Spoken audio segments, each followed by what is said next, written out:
নমস্কার বন্ধুরা, আমি শর্মিষ্ঠা কিচেনে সবাইকে স্বাগত। আজকে আমি আপনাদের সঙ্গে একটা দারুণ রেসিপি শেয়ার করব। Fried rice, egg fried rice. চলুন দেখে নিই কীভাবে বানাই। এখানে আমি এক বাটি দেরাদুন চাল নিয়ে নিয়েছি আর কাজু আর কিশমিশ নিয়ে নিয়েছি। আমি একটা পাত্রের মধ্যে দেরাদুন চাল, কাজু আর কিশমিশটা আমি ধুয়ে জল দিয়ে ভিজিয়ে রাখবো চালটা আধ ঘন্টার জন্য। আমি এখানে দেরাদুন চালটা ভালো করে ধুয়ে জল দিয়ে ভিজিয়ে নিয়েছি। এর মধ্যে আমি একটু সাদা তেল দিয়ে দেবো পরিমাণ মতো, আর একটু পরিমাণ মতো আমি নুন দিয়ে দেবো। তাহলে খেতে খুব ভালো হবে আর একটার সঙ্গে একটা চাল লেগে যাবে না, আর চালগুলো একদম দানা দানা হবে। আর নুনটা দিলে টেস্টটা খুব ভালো আসবে।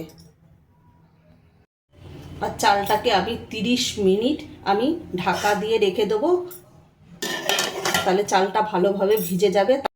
এখানে আমি দুটো ডিম নিয়ে নিয়েছি আর একটু নুন দিয়ে দিয়েছি। এটাকে আমি আগে কড়াইতে ফ্রাই করে নেব। তার জন্য আমি এখানে গ্যাসে কড়াই বসিয়ে তেলটাকে গরম করে নিয়েছি। এর মধ্যে আমি ডিমটা দিয়ে দেবো। কড়াইয়ের মধ্যে আমি ডিমটা দিয়ে দিয়েছি আর ডিমটাকে আমি ভালো করে ঝুরঝুরে করে ভেজে তুলে নেব। কেন এটা যেহেতু এগ ফ্রাইড রাইস, সেহেতু ডিম তো দিতেই হবে। এর জন্য আমি ডিমটাকে ভালোভাবে ভেজে এটাকে আমি তুলে নেব। আমার ডিমটা এখানে ভাজা হয়ে গেছে আর এটাকে আমি তুলেও নিয়েছি। এখানে আমি গাজর আর ক্যাপসিকাম আমি ছোট ছোট করে টুকরো করে কেটে নিয়েছি। এই যে দেখুন। এবার আমার তেলটা গরম হয়ে গেছে। এবার আমি তেলের মধ্যে গাজর আর ক্যাপসিকামটা দিয়ে দেবো।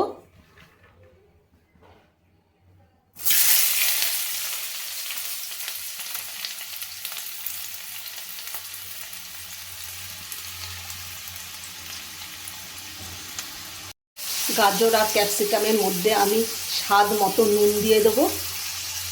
নুন দিয়ে আমি এটাকে আগে ভালোভাবে ভেজে নেব। এখানে আমার গাজরটা পুরো ভালোভাবে ভাজা হয়ে গেছে। এর মধ্যে আমি 1 চামচ গরম মশলা গুঁড়ো আর 1 চামচ গোলমরিচ গুঁড়ো দিয়ে দেবো। আমি 1 চামচ গরম মশলা গুঁড়ো দিয়ে দিলাম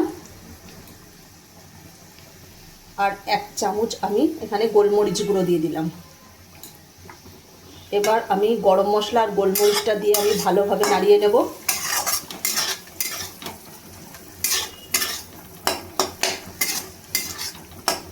আমার গাজরটা ভালোভাবে ভাজা হয়ে গেছে। আমার দেরাদুন চালের ভাতটা একেবারে রাইসের জন্য রেডি। দেখুন কত সুন্দর ঝুরঝুরে হয়েছে। এই রাইসটা এবার আমি কড়াইয়ের মধ্যে দিয়ে দেবো। আমি কড়াইয়ের মধ্যে রাইসটা দিয়ে দিয়েছি। এবার এর ওপর থেকে আমি ডিমটা দিয়ে দেবো। আমি এখানে কোনো সোয়া সস এগুলো ব্যবহার করিনি। এটা যেহেতু ঘরে আমি তৈরি করছি ঘরোয়া উপকরণ দিয়ে, তার জন্য আমি দোকানের মতো অত রিচ করছি না। একদম নর্মালভাবে আমি বানাচ্ছি, একদম সাদামাটা, যেন সবাই করতে পারে, একদম করে খেতে পারে। আর একদম ঘরোয়া উপকরণ দিয়ে। সব সময় দোকানের মতো সোয়া সস এগুলো খাওয়া তো ঠিক না, এখন গরম পড়ে গেছে। এগুলো খেলে অনেক সময় শরীর খারাপ হতে পারে। এর জন্য একদম আমি ঘরোয়া উপকরণ দিয়ে একদম সাদামাটাভাবে আমি আজকে ফ্রাইড রাইসটা করে নিলাম, এগ ফ্রাইড রাইস। আপনারা একবার অবশ্যই এইভাবে বাড়িতে বানিয়ে খেয়ে দেখবেন, একদম দারুণ লাগবে, অসাধারণ।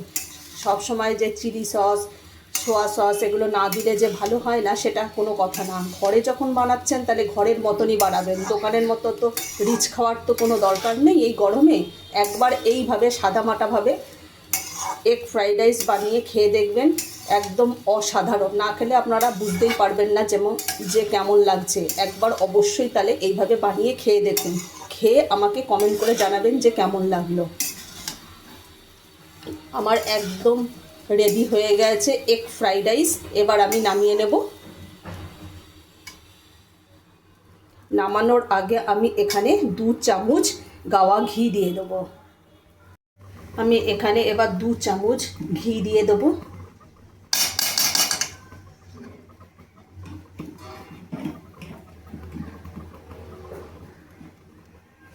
এখানে আমি 2 চামচ ঘি দিয়ে দিলাম।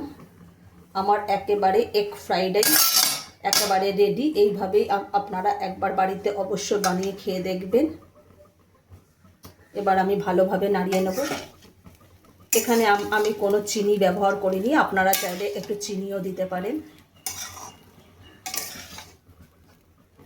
এবার আমি এটাকে নামিয়ে নেব। আমার এগ ফ্রাইড রাইস একেবারে রেডি।